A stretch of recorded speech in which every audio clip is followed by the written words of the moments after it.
Today we are going to talk a bit about skepticism and what you need to know, both from a practical point but also perhaps from a research point.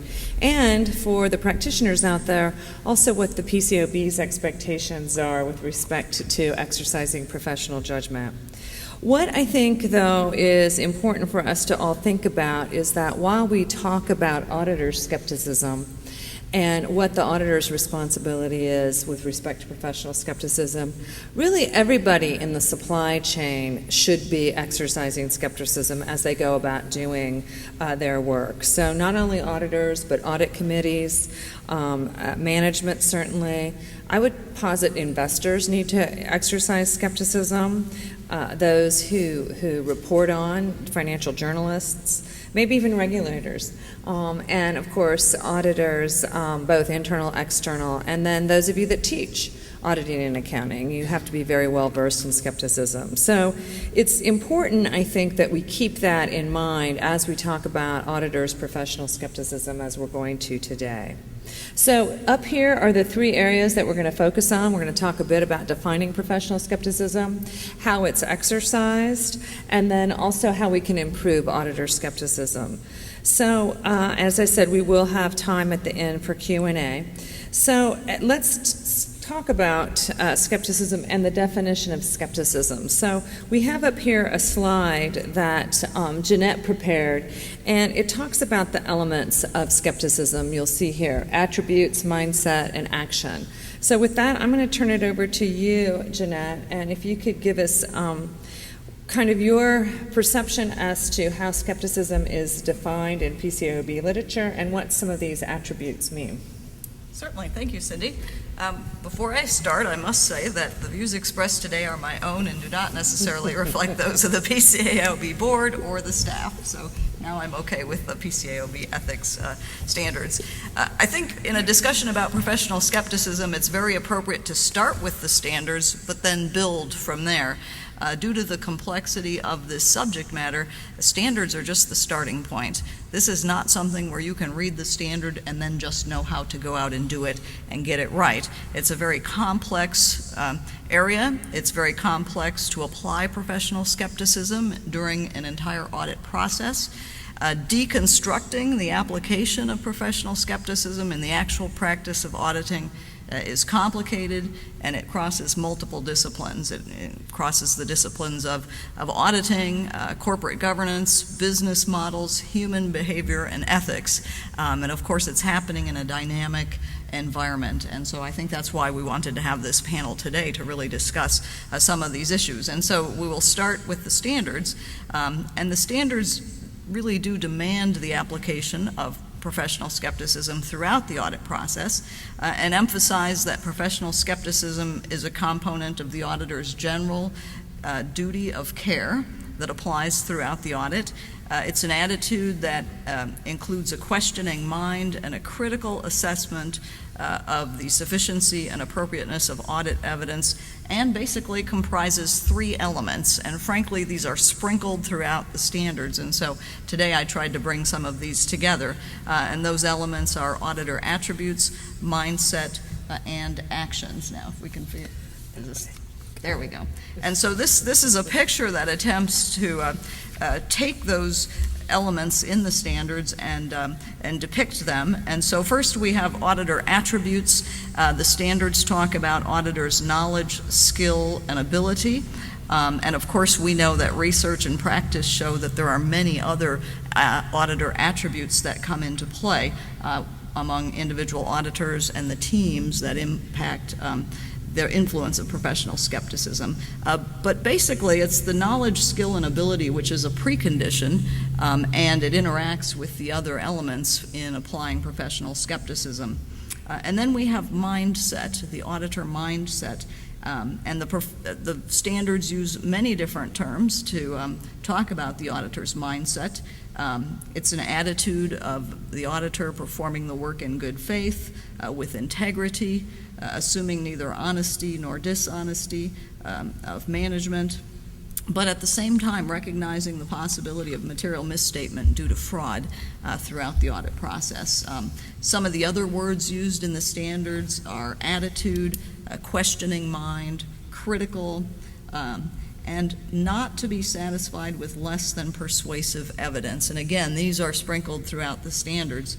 And then finally, the auditor uses the auditor attributes and mindset to do different actions during the audit, and to do it skeptically, assessing risk of misstatement, assigning and supervising staff, diligently gathering and evaluating evidence, and critically assessing evidence throughout the process. And the theme of objectivity really permeates through all of these elements. And so I leave this picture with you to sort of demonstrate and depict what the standards say, because by necessity, these concepts are sprinkled throughout the standards, and I do, in the rest of the slide set, have a number of standards quotes and references, which I'm not going to go through today, but for your future reference as you are using this. But the difficult part of this is applying this throughout the entire audit, and certainly there are pressures that come to bear during the audit, and in practice, practitioners really need to respond appropriately to those pressures, and sometimes adjust the level of skill being applied, and sometimes adjust the actions. And so this is a dynamic concept that applies through the audit, and it certainly merits a lot of study because it is at the heart of really getting the audit right, and that's what the public relies on. So that's just a little tour of the standards. A little tease. So you mentioned the rest of the slide deck. I believe you posted it on your website, yes. Correct? So if you want to get some of those quotes or those other citations that Jeanette referenced, they are on the PCAOB's website as of today. And then one note before I turn it over to Joe to get the perspective of a practitioner, how you nurture these various components that Jeanette just mentioned. I will note that on the mindset, I found myself in a little bit of trouble this past December at the AICPA conference, because I referred to that mindset, that questioning mindset, as trust but verify. And doesn't say that. Did I hear back from a number of regulatory people telling me that that was not the standard and that I had misused that phrase. And so just a note to all of you that should not be in your vocabulary. But a little later on, Doug's going to share with us his perspectives on what these various definitions mean. But before we could do that, let's turn to Joe and tell us, so as a practitioner, it's one thing to see these words, as Jeanette said, to read them in the standards or the literature, but how do you put them into practice? How do you nurture these various components that Jeanette just outlined for us? So I guess President Reagan wasn't well versed in the professional auditing standards, but he can be forgiven. Hopefully better, more easily than I was. I'll start by saying that this is a very complex topic. It does not lend itself to sort of simplistic explanations, and frankly, I think this graphical depiction is probably the best sort of succinct characterization all in one place that I've ever seen. So I'd encourage you to use it as a resource in the classroom. It really is an excellent depiction of the various elements that need to come together in order to form the underpinning of a professional applying appropriate objectivity and skepticism. Maybe we'll start the discussion with respect to the individual auditor, and then we can move to various higher levels within the chain and talk about the firm as a whole a little later on. When it comes to the individual auditor applying appropriate skepticism, I think first and foremost, it's important to sort of approach the discussion with the mindset that none of this can be boiled down to a checklist.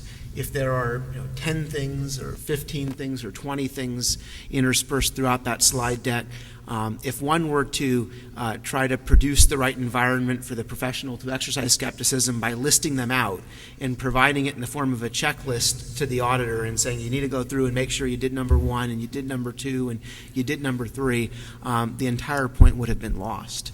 It's much deeper than any set of individual items that can be sort of ticked off. It really is a mindset that has to be applied pervasively throughout the entirety of the audit process in terms of gathering the audit evidence and then evaluating the audit evidence. And I break those into two pieces very intentionally. We oftentimes spend a lot of time focusing on gathering the right evidence, and that's critical, making sure that the auditor has appropriately assessed the risks of various accounts, weighted the procedures that ought to be performed to do more robust work and achieve a higher and more robust level of evidence in those areas that are deemed to be of higher risk, to determine which locations to visit and sort of where to apply the greatest level of audit effort. Those are all critically important. But what we often find is that where the problems come into play aren't in the evidence gathering phase, but in the evidence analysis phase. In fact, it's interesting that many of the audit deficiencies that the PCAOB notes relate to items where the underlying deficiency is sitting right there in the work papers, where the evidence of the problem isn't based off of some new information that the PCAOB inspectors were able to learn of as part of their inspection process, but it's based off of underlying issues that are evident in the very working papers that the auditors had at their disposal, which begs the question, what mindset did the auditor have when evaluating the evidence? Was the auditor sort of geared toward that mindset of trying to fit the evidence into the assertion that was made by management and see if it would work? Or was the auditor of the mindset that there was no predisposition to get to the answer that management had proposed versus some other answer, but it was simply a neutral look at the evidence and calling it down the middle? And that's really, really important because, frankly, if you think about human nature, the auditor's life is easier if the evidence supports the conclusion originally proposed by management. If the evidence doesn't support the conclusion proposed by management, then the auditor has to go back and do more work, potentially enter into a difficult and contentious discussion with the client, and the auditor has to be self-aware of those potential biases and guard against them, such that the ultimate evaluation of the evidence truly is sort of called right down the middle and not in any way geared toward an effort to make it work or to get to the answer that the company originally had proposed. So I mentioned a bit ago that Doug had a paper, and he's co-authored this and with Steve Glover, and it's really a fantastic paper. It's not yet available, but it's soon to be forthcoming, and I believe we'll put it on the CAQ's website, so watch for that. But in that paper, they've developed this notion of a skepticism continuum, and I really think it's quite extraordinary. Building on what's in the standards in the PCAOB literature, you see that here up on the screen, the continuum. I hope it's not too hard to read. But Doug, can you spend a little bit of time and talk to us about the continuum and the concept and how auditors can use it to support greater audit quality? You bet. Before I jump into that, I'll note I was sitting next to Brian Mayhew at lunch at the auditing section luncheon, and this panel session was announced, and he turned to me and he arched his eyebrow and he said, "What the heck do you know about skepticism?"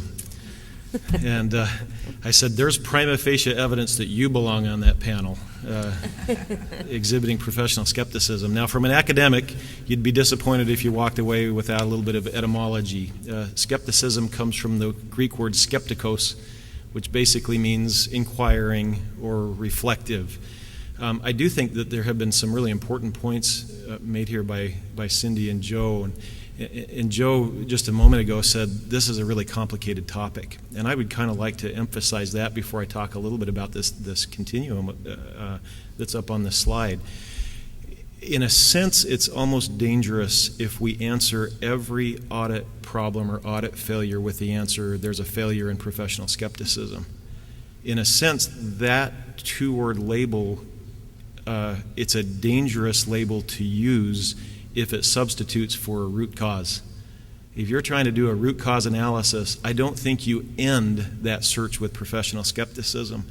And so this topic, it's a useful label, but there are a lot of things underneath, and Joe alluded to this, there are a lot of things underneath professional skepticism, and I think it's a bit dangerous, and I wonder sometimes I'll fully agree. Some of the examples that the PCAOB inspectors have come up with, you do have to wonder about the mindset of the auditor in some cases. In other cases, I wonder if maybe professional skepticism isn't being used as kind of a blanket statement. But as far as a root cause analysis to get to the root of the problem where we can actually do something about it, you can't stop with, the inquiry can't end with that label professional skepticism. You've got to get underneath the hood and you've got to say, what are the elements? Why did this failure really happen? And let's not kind of wave it off or just label it with professional skepticism. There are kind of a lot of things under that umbrella, and a lot of deep thought has to be put into that. Otherwise, what's the danger? You diagnose something based on a root cause that maybe isn't quite deep enough, and then you come up with prescriptions based on the diagnosis that maybe don't really solve the problem. And I think that's a real danger and something really important to note. This is a complicated, multifaceted issue, and that label of professional skepticism ought to be the beginning of inquiry and not the end.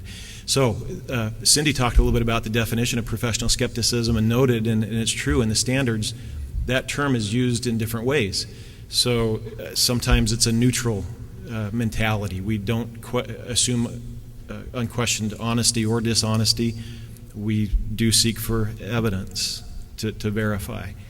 The presumptive doubt perspective is also in the standards. It kind of implies we do need to assume a little bit of that there's some dishonesty on the part of management, that it could very well exist. And so this presumptive doubt.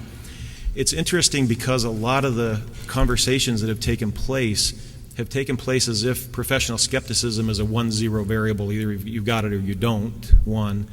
Or two, that, well, wait a minute, which one is it? Is it a neutral perspective in professional skepticism? Is that the appropriate, or is it, and there's even some research that's addressed that question in that way. Is it neutral or is it presumptive doubt? Which one's the right one?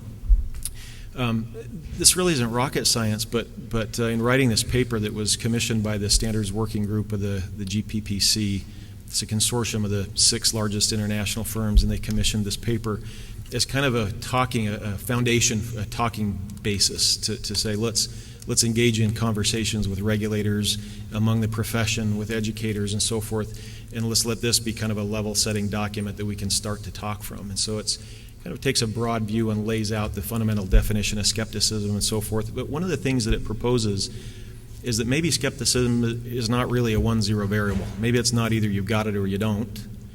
And maybe it's not there is an appropriate view of skepticism, either neutral or presumptive doubt.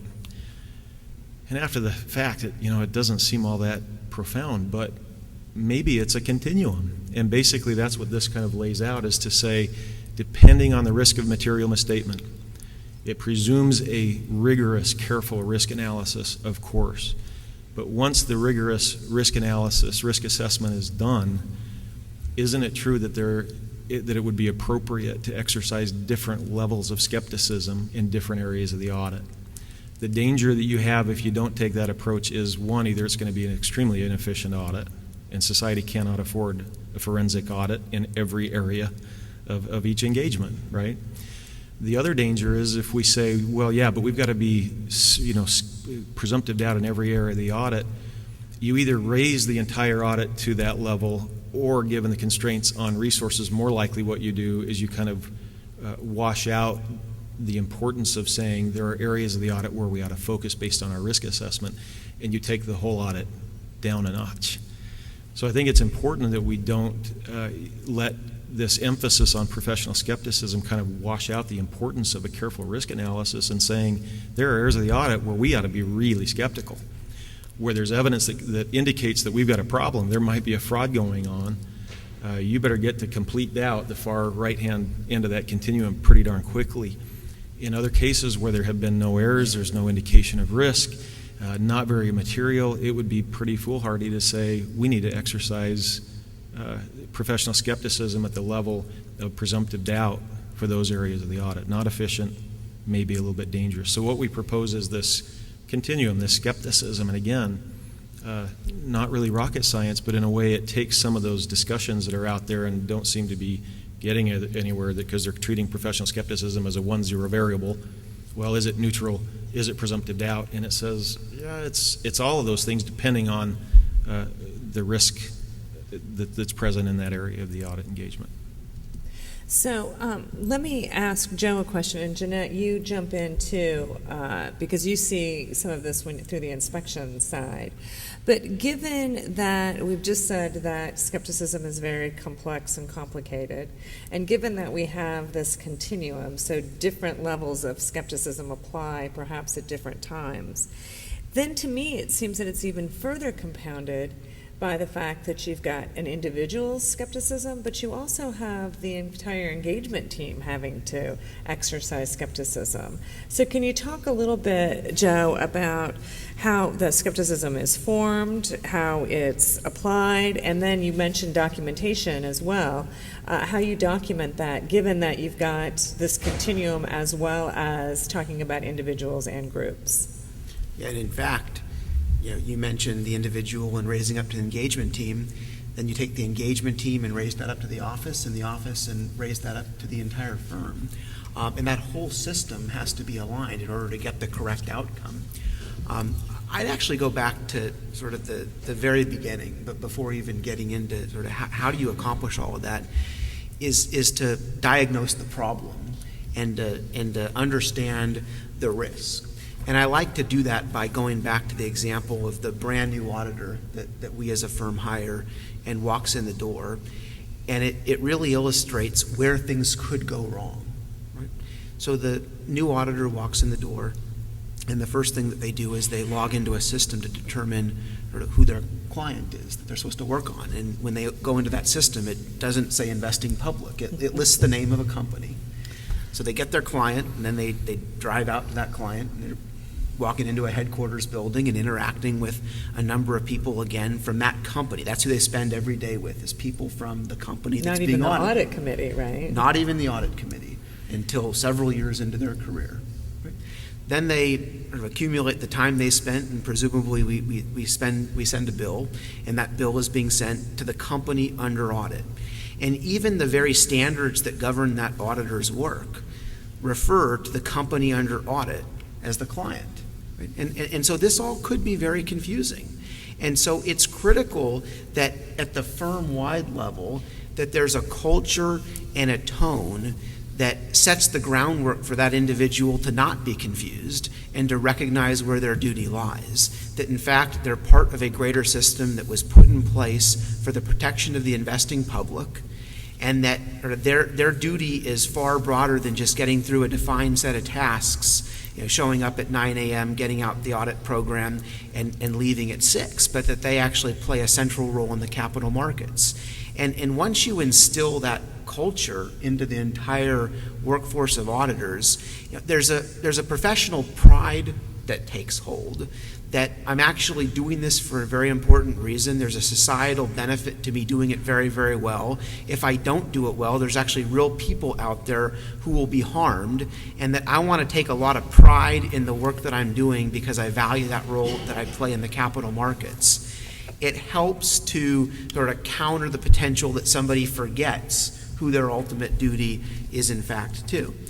It's also really critical that that audit team and every individual auditor takes responsibility for becoming expert in their craft. It's very difficult to be skeptical and to challenge judgments of others if you yourself lack confidence, particularly when you look at the generational gap that's often in play, where you oftentimes have a junior auditor who's fresh out of school looking at the work of somebody who, in many cases, is their parents' age. And they may naturally think, even if they see something that looks suspect, oh, I might just not understand. I may be junior.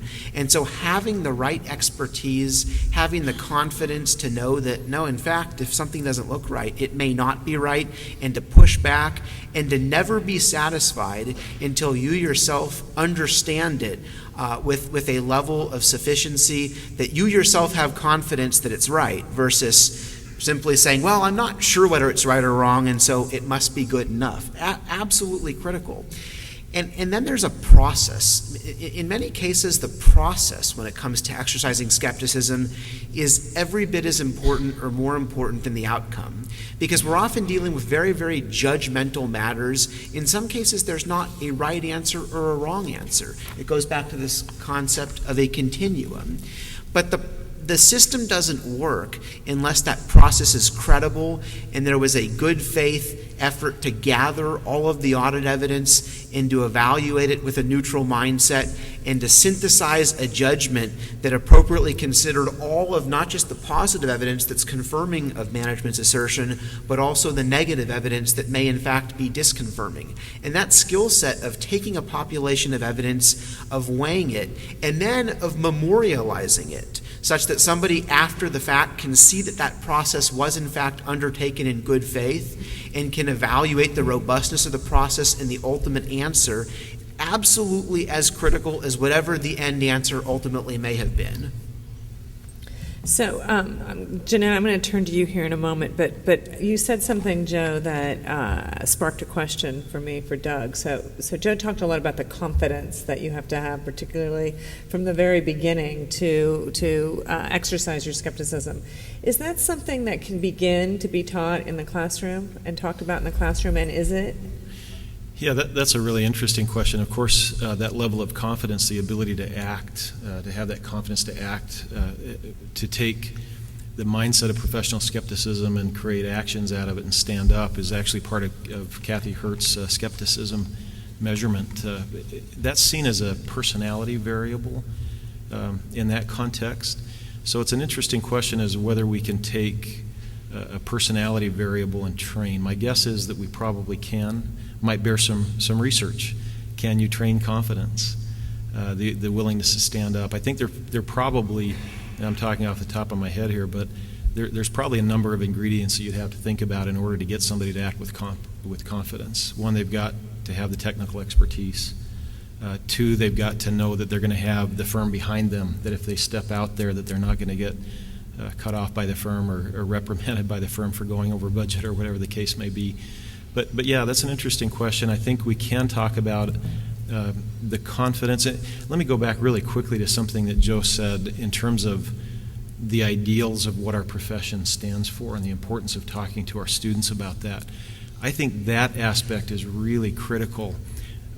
Sometimes we as professors get so hung up in all the minutia of the independence requirements that we forget there's actually some really great principles at the top of the code of conduct for our profession that talk about integrity and honor and use words like that.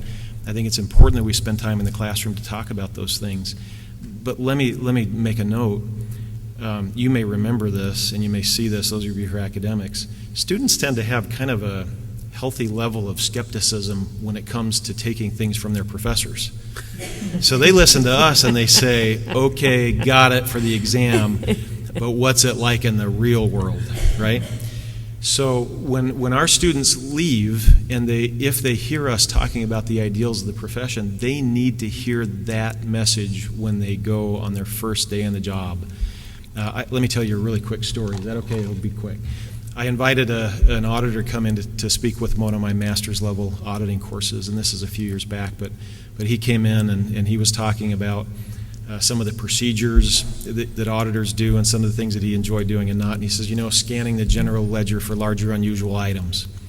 He says, when I do that, if I don't go through it fast enough that as I fan those papers, my hair doesn't blow back, I haven't done it fast enough.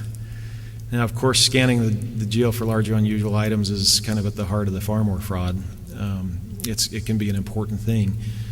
But that auditor, either through his experience or through the message he was getting at his firm, came up with a very different kind of mindset. And he brought that into my classroom, and after he left, I spent a considerable amount of time trying to undo the damage. We talked about the Farmore fraud and how that, in deposition, that exact thing was brought out in the trial in the Farmore fraud. So there has to be a consistent message. We need to do our part. There's no question about it. I think we need to focus on those ideals. People are moved and are motivated down deep, not by independence minutia, but by ideals like integrity and honor and duty to the public trust. And that message needs to be continued consistently once they walk out of school, or else they'll discard that and say, yeah, that was the classroom, now I'm in the real world.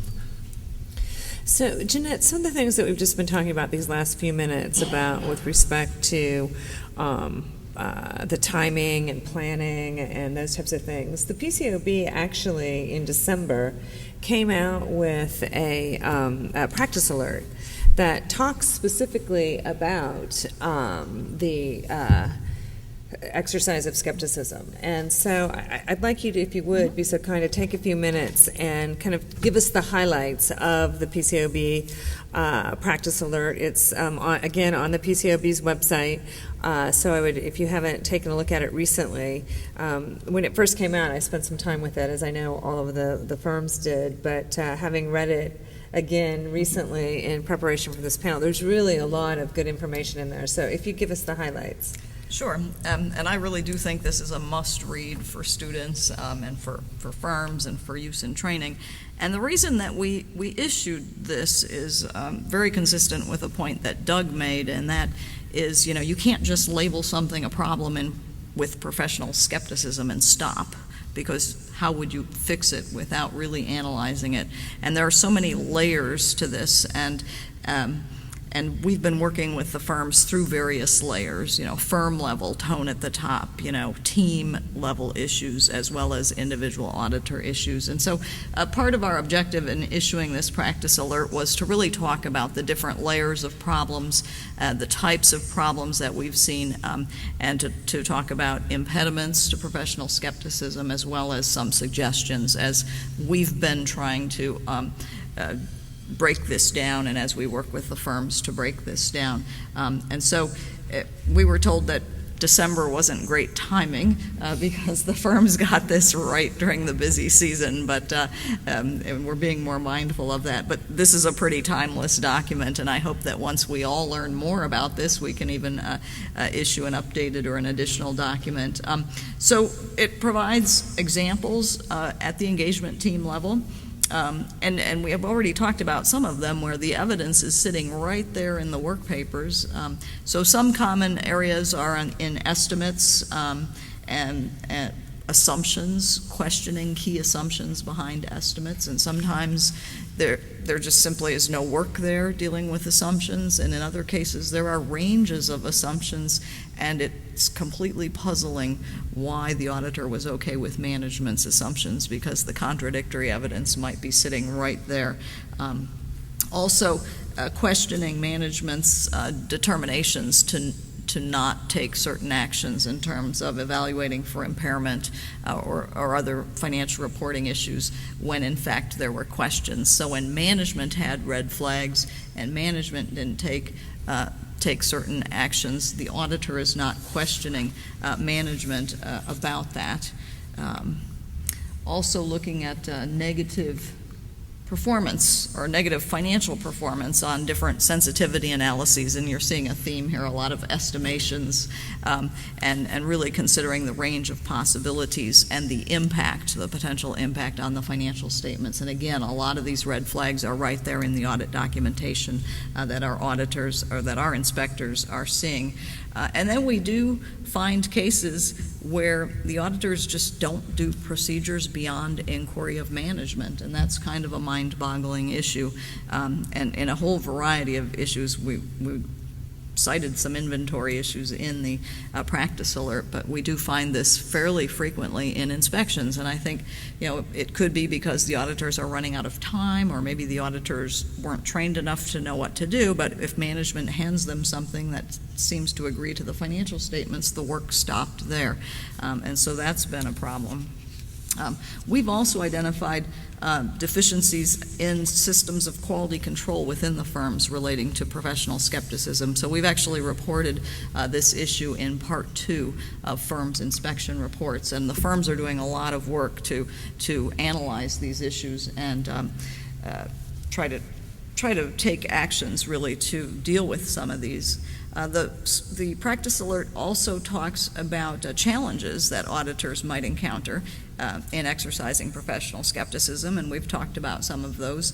Unconscious human biases, wanting to gather evidence that confirms what management is saying, recalling the latest thing or something that's consistent with the objective. And, the objective usually is to issue a clean opinion by a certain date and time, and that can really cause a lot of pressures.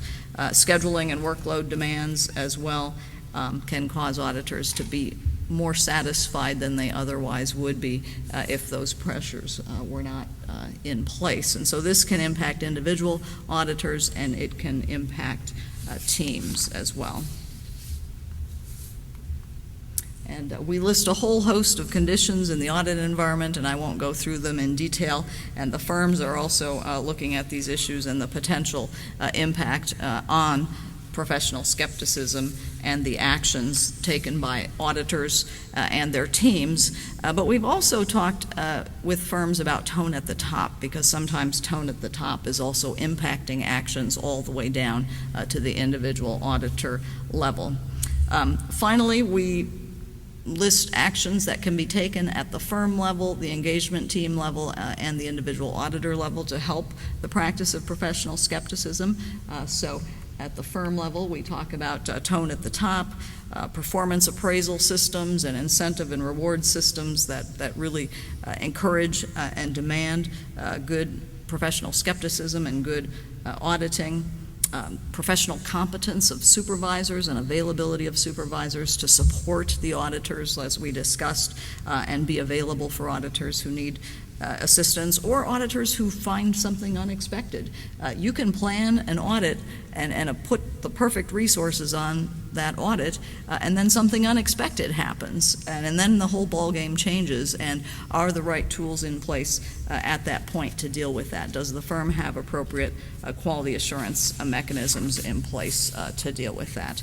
And again, we talk about the engagement partners setting the appropriate tone, actively encouraging questioning and team types of meetings, and training on the job, and just being actively involved. I think that makes a tremendous difference for the teams. And then we talk about individual auditors. And one thing that we've been asking the firms about is how many hours are those brand new auditors working? They're just shell-shocked, they're new, and they're being put under some very difficult working conditions in some cases. And also, what kind of training are those auditors being given, and what kind of support? So that's just a little nugget of what's in that practice alert, but I do highly recommend it for your use and for use with your students, especially if students are coming back from internships or going on internships. I've had the opportunity to address classes of students at universities who've just come back from internships, and we've had some very good discussions about professional skepticism in action. So we're hoping that this helps get the discussion going. We're not there yet in terms of having it all figured out, and I think that's why we're here today as a panel as well. It really is an excellent tool. And frankly, speaking as a practitioner, it was helpful going into this past audit busy season. I know at times people say, well, December's late, the audit's already planned. But it's important to note there's not one new requirement in that practice alert.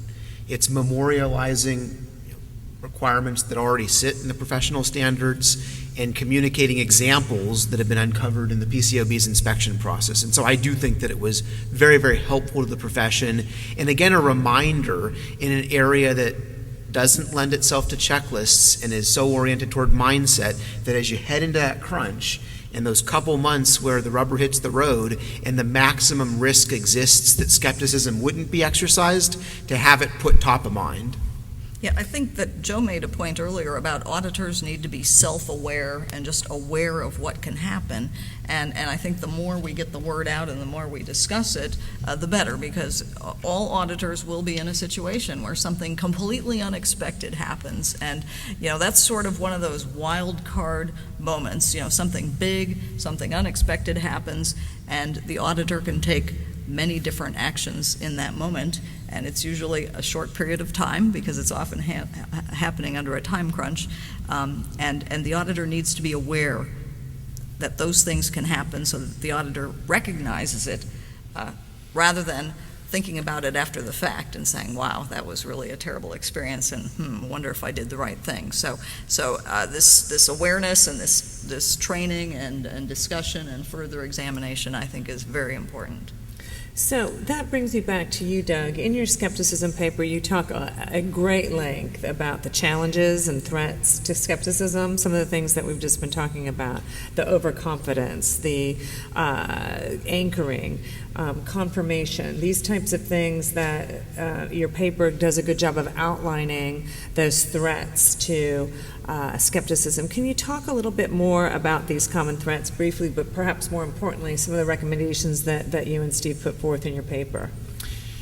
Yeah, as I said, the purpose for that paper is to kind of create a common starting point for discussions, and so we bring in a lot of insights from the literature, the research that's been done, and summarize it in a way that I think has not been done before.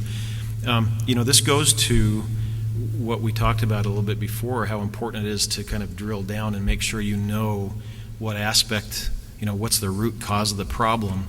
And that has to be done really at structural levels. You can't just say, well, professional skepticism. There are threats to professional skepticism, has been mentioned a couple times. At the individual auditor level, the threats look different when you look at the engagement team level or the office level, and then the firm level and the profession level. So some of the threats, and those who are familiar with the literature will be well aware and familiar with these, judgment traps at the individual auditor level, judgment traps and biases. Joe mentioned something a minute ago about the auditors having a preference. As part of a research project, and we knew what the answer was going to be, at least we were pretty sure, but as one piece of a research project that I was involved with, we asked the auditor participants, what's your preference, in terms of finding a significant difference in an analytical procedure or not? And it was pretty much unanimous. We don't want to find a significant difference. Why? Because it puts a whole chain of events into motion. More work is basically a way to summarize it. So it gives the auditor a preference. Well, those of us who are familiar with judgment decision making, when there's a preference, we tend to fall prey to the confirmation bias. And so there's an example. We seek information that confirms our preference or our initial beliefs. We ignore evidence that doesn't confirm that. So at the individual level, there's a judgment bias, and it's a powerful, research has demonstrated this is a powerful systematic bias that affects essentially everyone, and maybe one of the most powerful consistent biases that we have at the individual level. So judgment traps and biases, deadline pressures. I've done some training for some firms in the area of professional judgment, and as part of that we talk about skepticism, and we give some ideas of ways to do better. And it's more than once after the session somebody comes up either at the heavy senior level or the manager level and kind of looks around and says, great ideas, great thoughts, but it's not going to happen until we have the freedom of the time to be able to do this. So this all sounds good, but until we have the time to be able to do this, it is just not going to happen. And so I think it's been mentioned a couple times, but that's a central aspect. You think of that Greek word skeptikos, reflective. Now, those of you who have been through a busy season, pretty tough to find time to be, what you describe reflective, right? And so that's a serious threat.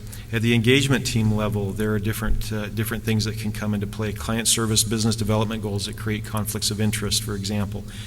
One that I'm going to mention, and I'll be interested to hear what Jeanette thinks about this one, but one is that auditors are faced nowadays with a new risk that they have to manage. They're not just looking at inherent risk and control risk, and you think of the audit risk model in designing their audit procedures. They now have to manage what I would call inspection risk.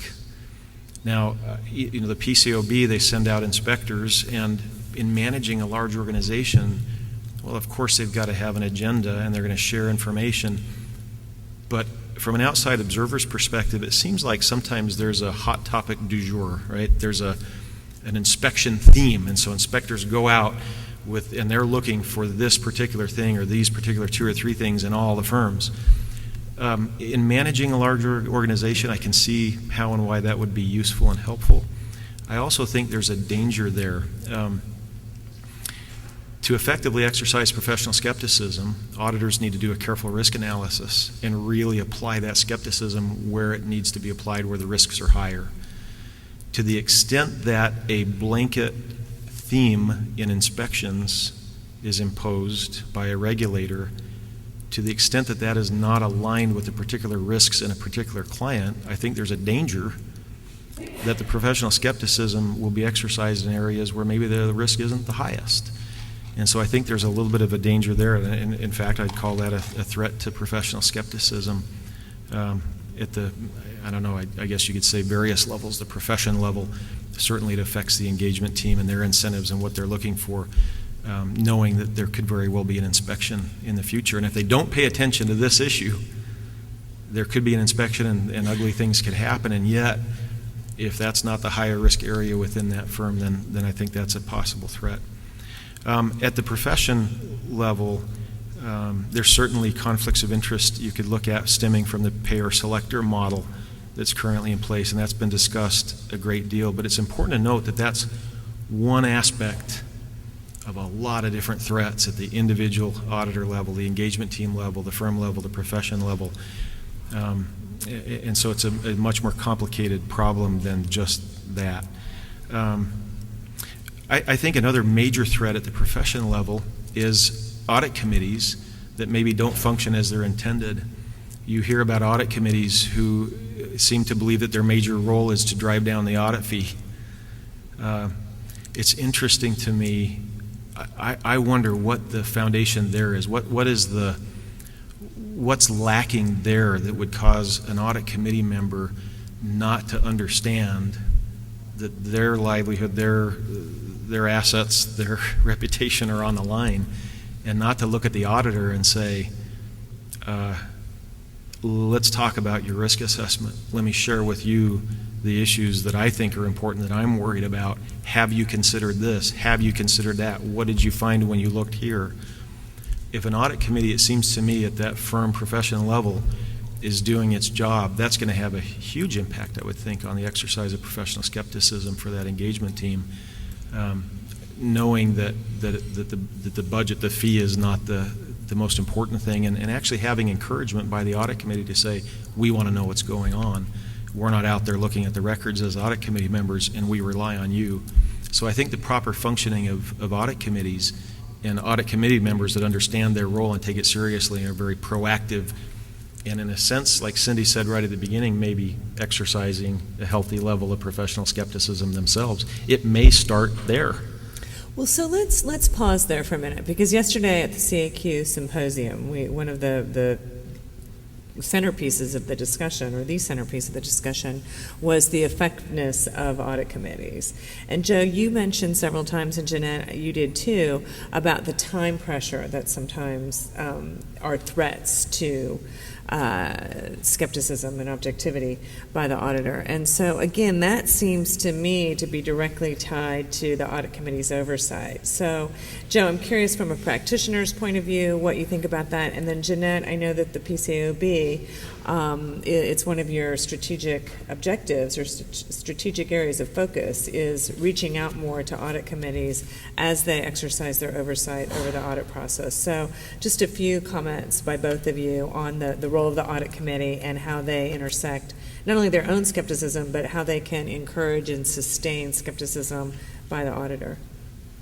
Well, we've spent a lot of time focusing on the auditor, but obviously the auditor does not operate in a vacuum, and there are several other players in the system who are critically important to the end objective, which is the auditor demonstrating a high level of skepticism and objectivity in the conduct of the audit.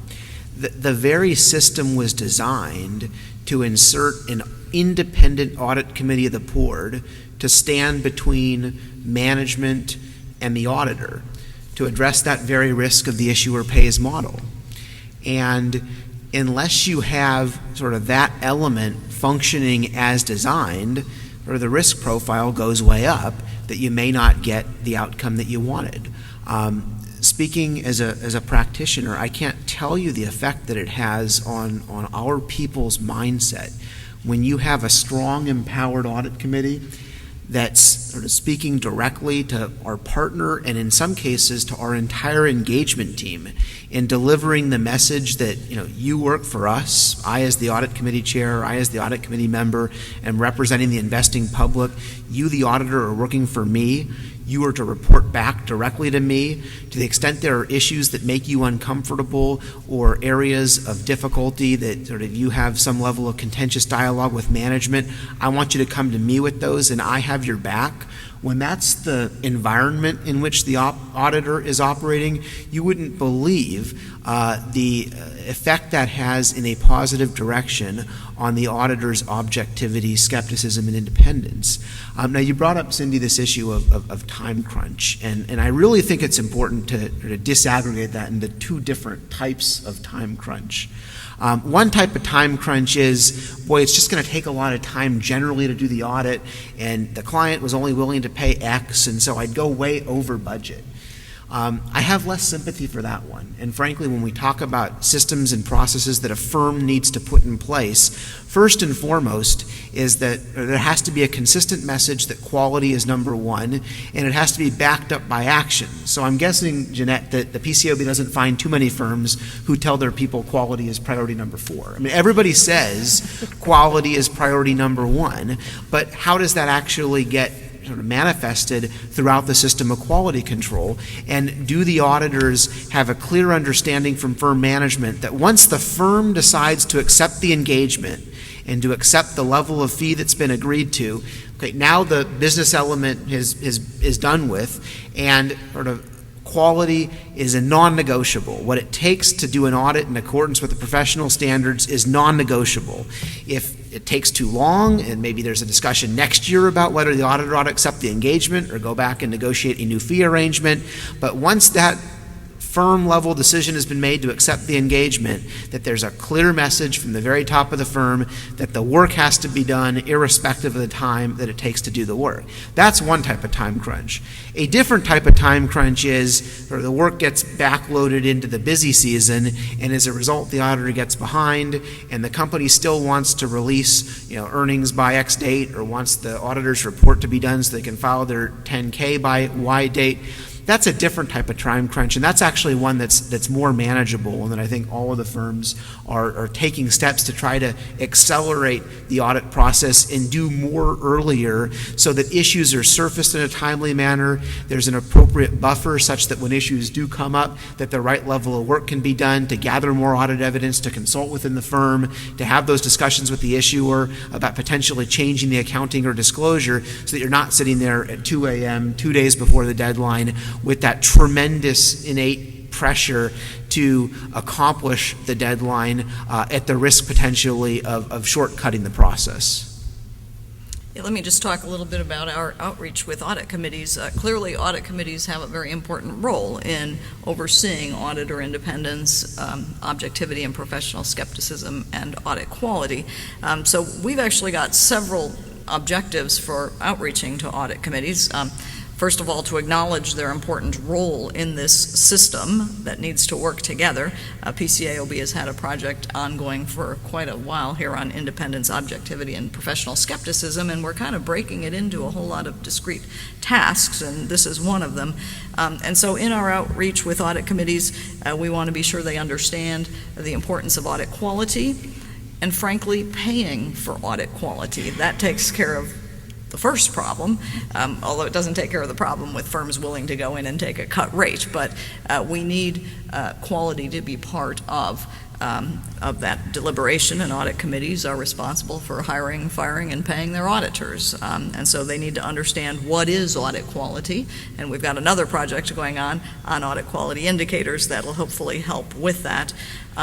And we've also got a release out for audit committees on how to interpret PCAOB inspection results, a little bit more information about our process and questions that they can ask the auditor about inspections.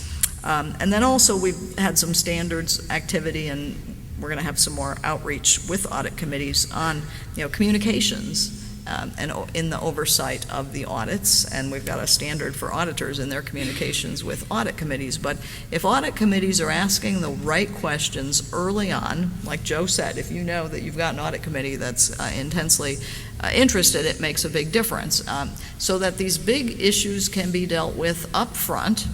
rather than at the back end. You know, if everybody's worrying about the risks and the uncertainties up front and working through it, I think it minimizes the number of situations where there's bad news at the end. You also want an audit committee to respond appropriately if an auditor comes in at the end and says, gee, something unexpected happened and we have to deal with it. At that point, the audit committee needs to take that seriously and deal with it appropriately, as opposed to chewing out the auditor and then firing the auditor the next year, unless, of course, it's the auditor's fault in that case. But anyway, we think there's a lot of potential here for getting audit committees involved. They're part of the process, and everybody needs to work together in this. I do want to address a comment that Doug made about inspection risk being a new risk that auditors are facing. I had flagged that to follow up with Jen. I was surprised that she let that go without commentary. I wasn't going to let it go. You know, I would submit that auditors' best way of managing inspection risk is to plan the audit appropriately, do an appropriate risk assessment, respond to that risk assessment appropriately, gather sufficient appropriate evidence, document the job, and get the job done right. That's how you deal with inspection risk. You do a high-quality audit and you document it. We do have themes that our inspectors go out with, but they don't try to inspect those themes in immaterial areas. We just don't have the resources to do that, and we do risk-based inspections, and so we pick what we consider to be risky audits, and then the risky areas of those audits, and then, of course, to the extent that we've got some themes that we're trying to look at, you know, we apply them accordingly. So the bottom line on inspection risk is, yes, the firms probably do have that added to their list of risks, but the best way to combat that risk or to mitigate that is, you know, to do a high-quality audit that passes inspection. Joe, do you care to comment on inspection risk? Or how Agreed. The firms at the risk of contradicting your regulator. No, but I mean, how does that play into the skepticism? I mean, is that something that you consciously are aware of, or is it just baked into everything you do? Look, you know, if we're sort of honest with ourselves, you know, there is a sort of focusing of the mind that occurs when you know that someone's going to be looking over your shoulders. That's just human nature. When companies know that they're going to be audited, it tends to sort of sharpen their pencils and they do a better job the first time around. When auditors know that somebody sort of independent and objective is going to be coming in and looking at their work after the fact, it again tends to sharpen their pencils and ensure a higher level of performance the first time around. That's why the system is designed in the way that it is. When you have auditors who have this sort of inspection risk mindset front and center, that's not healthy. But as Jeanette said, the way to counter that mindset is to make sure that the auditor is skilled and trained up and confident as to how to perform a very high quality audit in full compliance with PCAOB standards and get it documented and memorialized.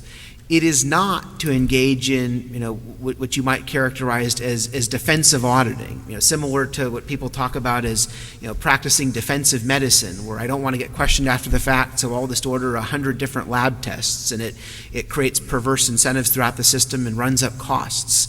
Similarly, we have to guard against our practitioners engaging in defensive auditing, one, because it's inefficient and unproductive, and two, because it takes your eye off of the really important issues. If you're out there sort of over-auditing those things that aren't of the utmost importance, well, there's only so many hours in the day, and so what is it that you're not focused on that is truly important? And so when you have auditors that are well-trained and confident and they understand the requirements and they're appropriately grounding their procedures in a well-thought-out risk assessment, the inspection risk takes care of itself, and without going overboard and doing work in areas where it's not warranted.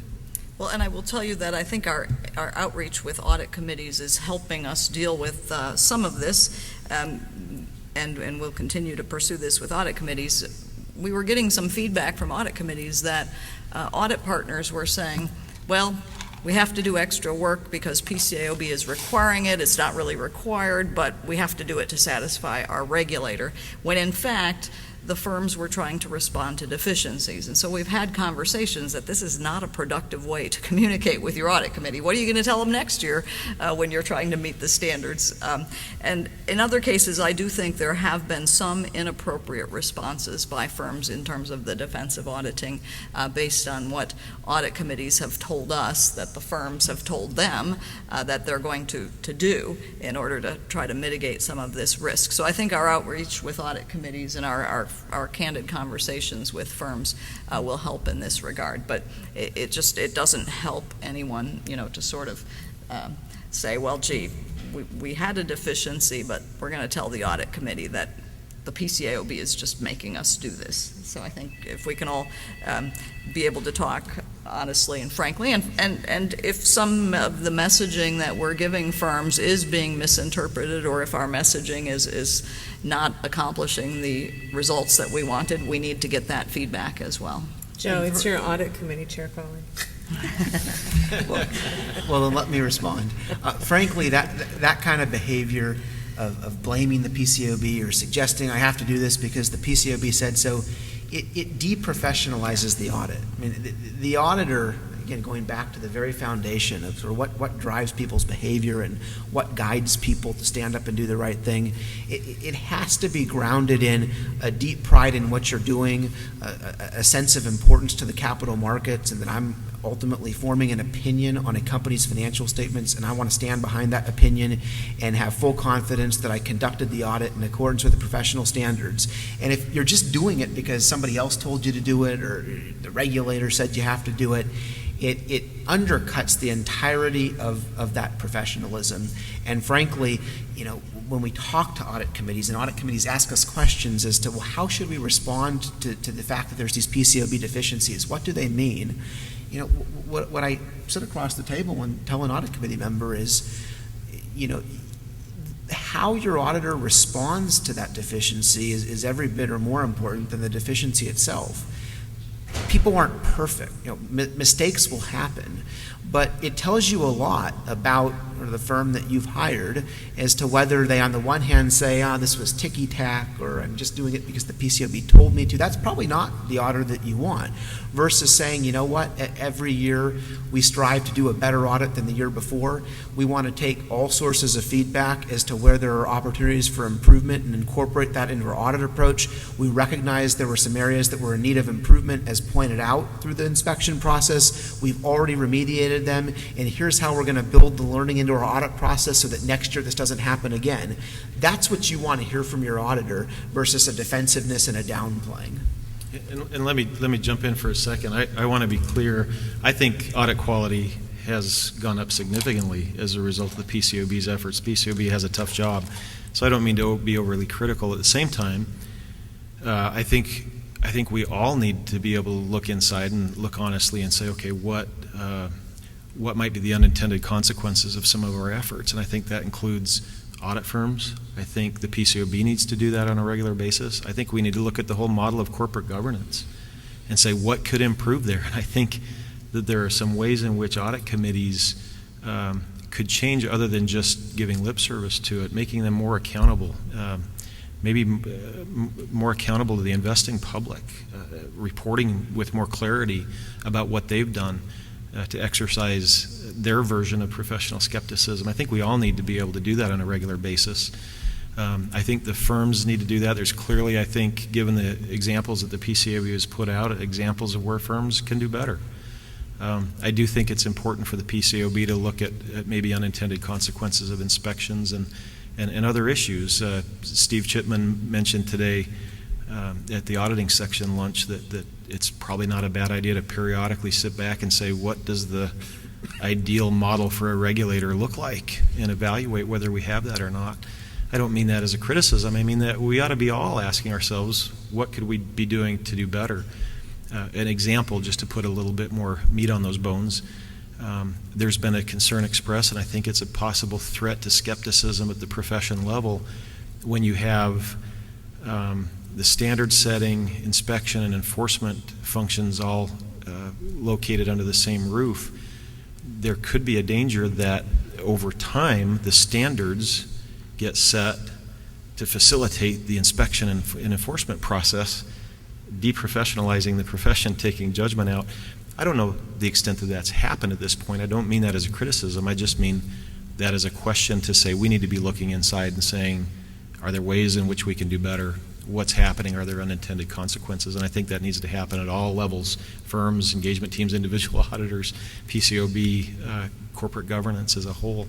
I think it's healthy to be asking those questions, kind of in the spirit of what Joe's talking about, of looking at quality and what can we do to be improving, enhancing quality continuously. And if I try to just tie some of this dialogue back directly to skepticism, as I listened to you walk through some of the risks to skepticism and issues like sort of confirmation bias and anchoring, I don't think you were accusing auditors of being bad people. I think you were accusing auditors of being human. Human, exactly. These are inherent biases. These are elements of human nature, and it's absolutely critical that we're self-aware that they can and do exist, and that when they're pointed out to us, that we take steps to sort of provide stimulus into the system, working in the opposite direction to sort of counteract those innate characteristics that might serve as a threat to skepticism. And I think that's what a good portion of this discussion has been about, as to how do you instill stimuli into the system at the firm level, at the engagement team level, and at the individual auditor level to provide the right incentives to counter what would otherwise be simply the manifestation of human nature as a threat to achieving the level of skepticism that the capital markets demand of an independent attest function. Well, and I would add that we can never say, well, we're here, and now we can stop working on it because we've achieved, the professional skepticism that we need across the system. This is something that's dynamic. These types of efforts are just going to have to be ongoing. They will have to change as circumstances change, and that includes the interactions with the audit committees. There will be new pressures and new things manifesting, and so, and even the regulatory system. All of these things need to be continually monitored and evaluated, and we need to keep the activities going strong because professional skepticism and audit quality are just things that you can't put into a box. These are dynamic concepts involving human behavior and actions, but the capital markets are relying on auditors to get this right, and so it's something that's just very important, and we can never take our eye off the ball on this. There are a number of proposals, I guess, throughout the world looking at mandatory firm rotation.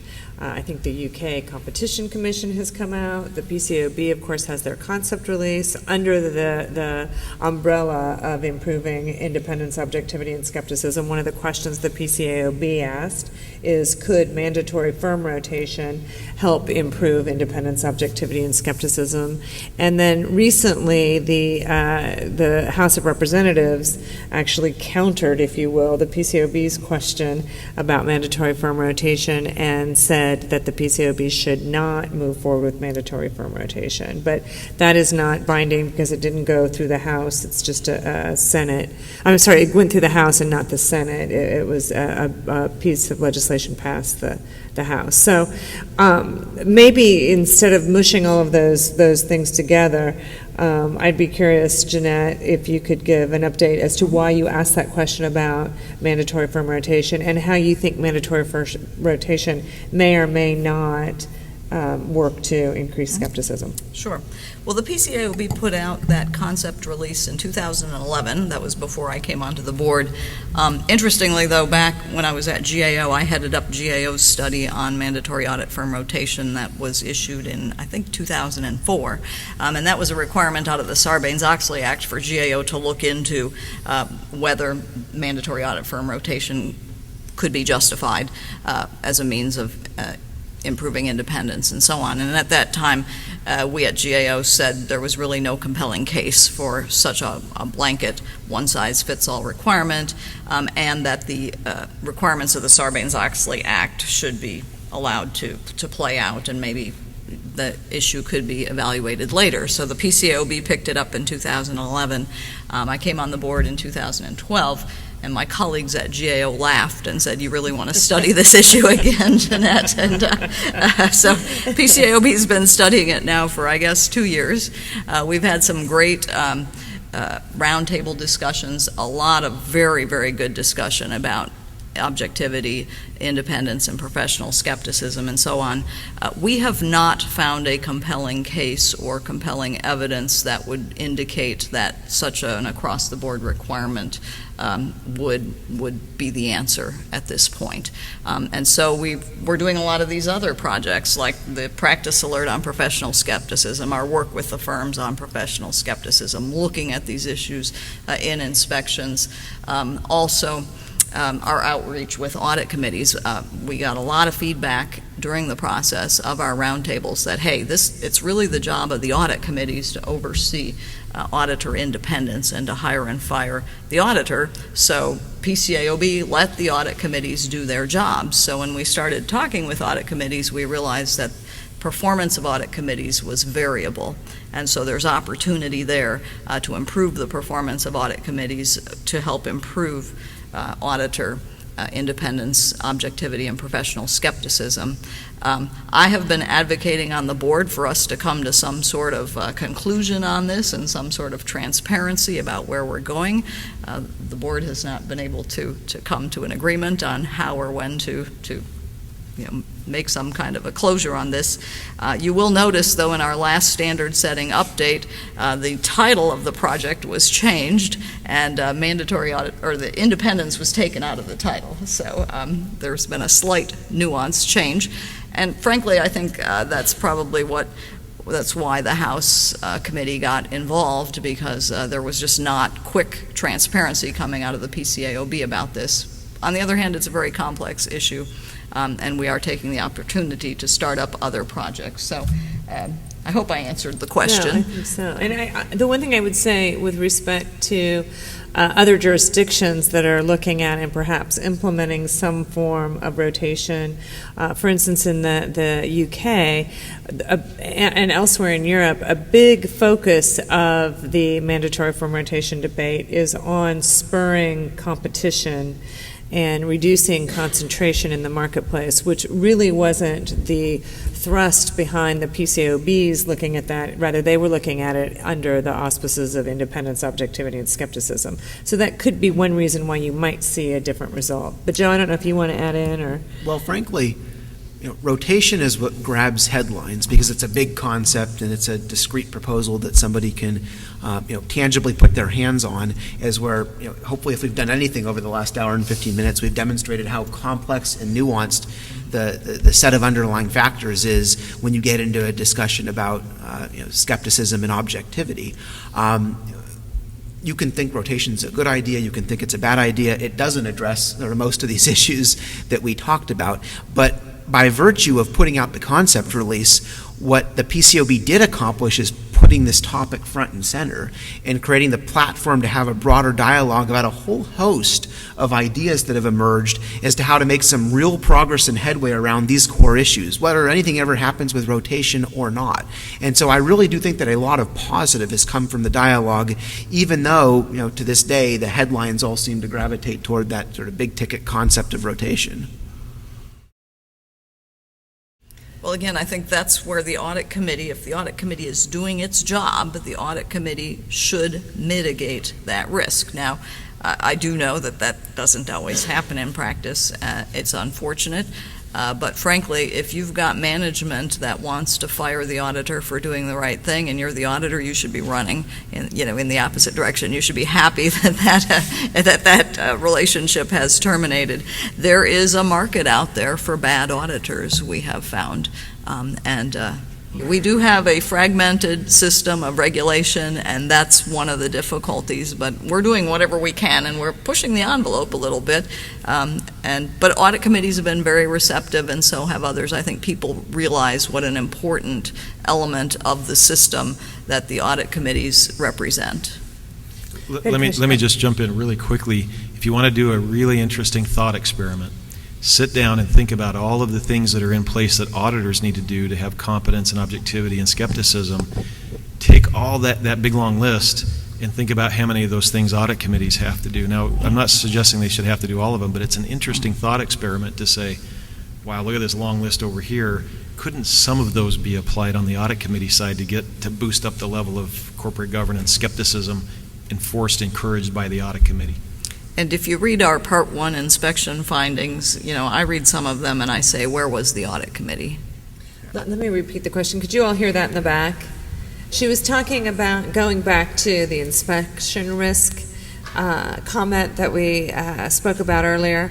There's a recent study that she saw that shows that perhaps a not insignificant number of engagements try to predict whether or not they're going to be inspected, and do they manage to that risk or that potential of being inspected. And I guess she wanted to know what does the PCAOB think about that, and I'd be curious to know what Joe thinks about that. Well, I'd love to see the study, so maybe afterwards you can give me the reference to that study. I guess I would be concerned if a partner is making decisions about staffing levels and hours based on that partner's assessment of whether or not that audit would be inspected. I would hope the same levels of quality and expertise would be applied to an audit regardless. So that actually makes me question what's happening on the audits that partners think will not be inspected. So that makes me worry about a different problem. I have not personally seen any cases of over-auditing that have been brought to my attention. I don't know to the extent our inspectors may be giving feedback to teams about that. But again, we are only looking at the material high-risk areas. We're not looking at the immaterial areas necessarily, and that's where the over-auditing might be happening. So again, we don't inspect for over-auditing. That hasn't been brought to my attention. But because we're looking at the high-risk material areas, I don't know that that's the most likely place to find over-auditing.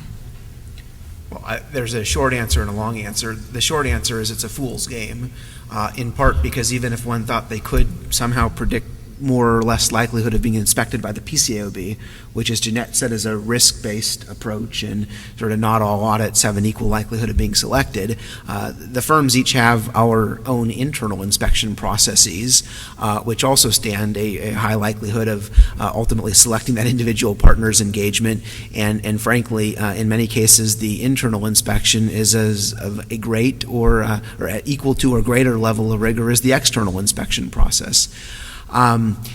Again, the notion that somebody would be motivated by the likelihood that their work would be looked at by an outsider, it tends to deprofessionalize the process, and the underlying notion that auditor is executing a responsibility in the public trust in signing their own name and their firm's name onto a set of financial statements and attesting that they've done the right level of work so that outsiders can rely on those financial statements, and the thought that they do a different level of work, or that somehow they'd view it as less important that the work was done right just because an inspector was going to come look at it, is disheartening. But do you probably have a few out there who would say that they look at that? Yeah, unfortunately, you probably do. Well, one of the mindset elements is recognizing the possibility of material misstatement from fraud, and then I think you go straight to the continuum that Doug has, and where does that put you when Complete doubt. Yeah. Right. So hopefully that paper will be out soon. It's being published by the GPPC, and my understanding is in production. Hopefully it'll be available soon, and you can read about, not only see the diagram, but read our description of what we intend by that continuum, and I think we're trying to pick up exactly what you're talking about, Sri.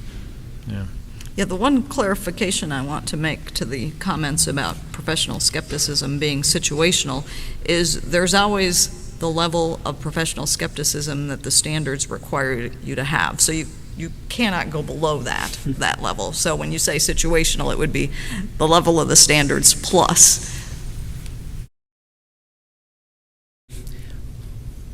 It's a complicated question, and I'm guessing that the time it would take to sort of fully flesh it out is longer than we have allotted. But I'll pick on one particular aspect that I do think has some level of hope for making some headway in the area of perception. In the absence of information and facts, people have a tendency to sort of make stuff up that's worse than the reality. And right now, in large part, the investing public doesn't have many facts. They have a boilerplate audit opinion that's 3 paragraphs, and 99% of the time that's all that they have is those 3 paragraphs of boilerplate. They have maybe a sentence or 2 in the proxy that indicates that the audit committee appointed an independent auditor, and perhaps a few words around what process the audit committee went through to make that appointment. And then they have every example where something on an audit didn't go right? So every time an audit is performed well and the auditor stood up and did the right thing, and sort of the public was saved from ever having the problem come to light because it was taken care of in the way that it should have been, that stays behind closed doors, and due to client confidentiality, it never sees the light of day. But every one of those circumstances where something didn't go right, it gets blown up on the papers, and sort of that's the only public data point that's out there in terms of auditor performance. And so I do think that as a profession, we're going to have to open up the kimono a bit if we're going to hope to make some headway with respect to that issue of perception. And certainly the PCAOB's auditor reporting project is a very important piece of the puzzle, and getting a much more transparent dialogue out there as to how the auditor went about their work, the significant issues that were identified in connection with the audit, and so forth. And then there's also an issue that frankly needs to be addressed in terms of more transparency around how the audit committee went about its work. And I think if investors had an appreciation for the level of rigor that's built into the system, and the fact there is an independent committee of the board, and they are the ones that are primarily responsible for appointing, compensating, and overseeing the auditor, and some information about how they went about accomplishing that task and the rigor of the process that was undertaken throughout the year, we'd at least over time start to make some headway in gaining the confidence of third parties as to the system working as it was intentioned. But it's not an easy issue, and it's going to take a long, long time. Well, I think that was a good ending to this panel. We are at the end of our time. Just a few quick notes. We will make the slide deck available on the CAQ's website. When Doug and Steve's paper is published, we will also make that available on the CAQ's website. And we did tape the panel. We didn't tape all of you, but we did tape the panel section. So that too will be made available on the CAQ's website. And we actually went to the taping because we thought it would be important to capture this discussion so that particularly the academics in the audience could use it in your classrooms to spur some of the conversation that we were talking about and that Doug was encouraging that would happen in the classroom. So be on the lookout for that, but please do join me in thanking Doug, Joe, and Jeanette for their thoughts, and thanks to all of you.